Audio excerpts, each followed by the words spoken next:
Now, as the Euro expert, as the European football expert, I'm a neutral for those who don't know. I don't actually support PSG. I don't support Bayern Munich. Don't support any team, really. So I feel like I'm best placed to make a neutral prediction and neutral summary of the best XI between these two teams. I'd like to start with Keylor Navas in goal. Now, obviously, Manuel Neuer, best goalkeeper probably the last 10 years, but he's taken a few steps back in recent years. I mean, I touched on it earlier. I think the Nkunku incident against Leipzig before the end of 2020, where he was just caught completely out of position. I know he tried to come out and sweep it, but old age felt like it crept up to him there. And Bayern, at times when I've watched Neuer, at times when I've watched Bayern, he's looked a little shaky. Like, he hasn't quite fulfilled me with the same confidence that I think you Bayern fans have probably been fulfilled with in more years ago, a bit further away than current times. Navas, as I've touched on, has been on current form one of the best goalkeepers in the world, so I have to back Keylor Navas. In defence, I've gone for Niklas Schurrle, Marquinhos, Alaba, and Juan Bernat. 2 left backs and 2 centre backs. No. Ironically, for PSG and Bayern, 2 of the best teams in the world, they've both got full backs out of form, we'll say. At PSG, they lost Thomas Meunier, and they've replaced him with Alessandro Florenzi, who has not been top tier for PSG. He only wins 33% of his aerial duels and 47% of his ground duels, so he's a big weak link. And right now, PSG are kind of mix and matching. They're playing Florenzi at times. Sometimes they're playing Colin Dagba, who's still a youngster, not on the level. At Bayern, of course, you guys know about Benjamin Pavard. I mean, I've followed the situation fairly closely, but I'm not going to make a full judgment. But it just seems he's not trusted by Hansi Flick. And Schurrle is playing at right back. Now, do I think Schurrle is even in the top 10 right backs in the world or in Europe? No. But he's simply the best of a more average bunch. As a centre-back class, I really like Schurrle. I think he's deceptively fast. But out of all the right-backs playing for both teams at the moment, Schurrle's got to go in. As centre-back, Marquinhos, I know he's been more error-prone this season, but I can't discount him. He's easily in. David Alaba is in over Presnel Kimpembe. Kimpembe, even though he's had brilliant moments this season, even against Lille, he was dominant in both legs. In the first leg, you might have seen the viral clip where he tracks back and makes a ridiculously strong tackle against Burak Yilmaz. He's not over David Alaba, who's way more reliable. I mean, Kimpembe, I don't know if I just said it, he's had 6 errors this season. That's a ridiculous amount of levels of errors, Kimpembe.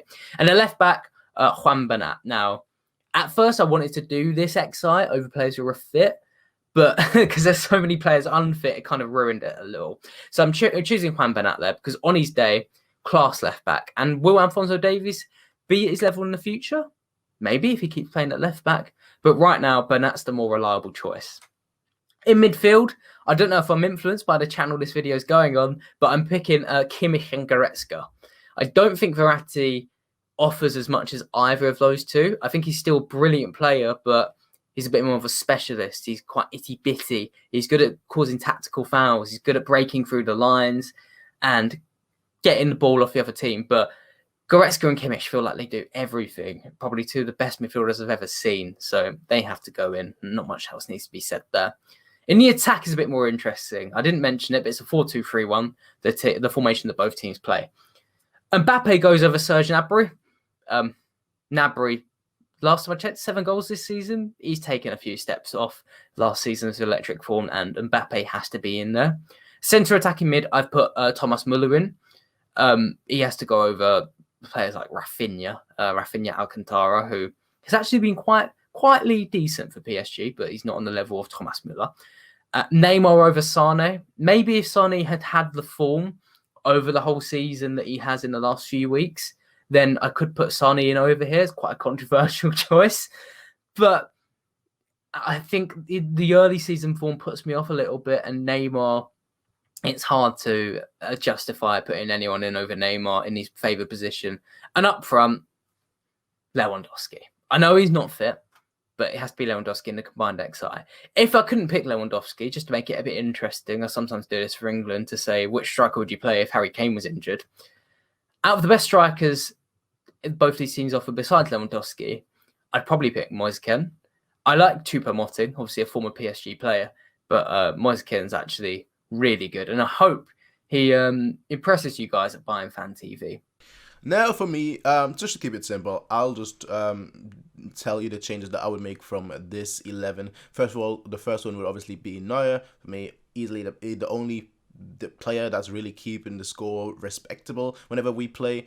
In my opinion, probably our third best player of the season so far. So for me, yeah, he has to be in goal. Now, the other changes that I would make would be I would put Pavard as a right back and Schurrle as a centre back, with Alphonso Davies as a left back. While our defense hasn't been that great, I do like the asymmetrical aspect of our defense, where one fullback is more defending and the other fullback is more attacking, which is why I would prefer to have Davies in there rather than Lucas Hernandez as a left back, as well as Juan Bernat.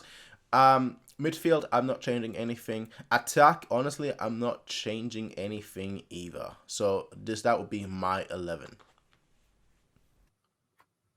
Anyway, this will be a really interesting game, I think. The scoreline is probably going to be a mix of one hand, I want to say 0-0 and then 1-0, boring game. On the other, neither team's got a strong defense and they've both got amazing attacks. So you never know. Could be like a crazy 3-2-4-2 set of legs, but definitely tune into this one. It's going to be very fun.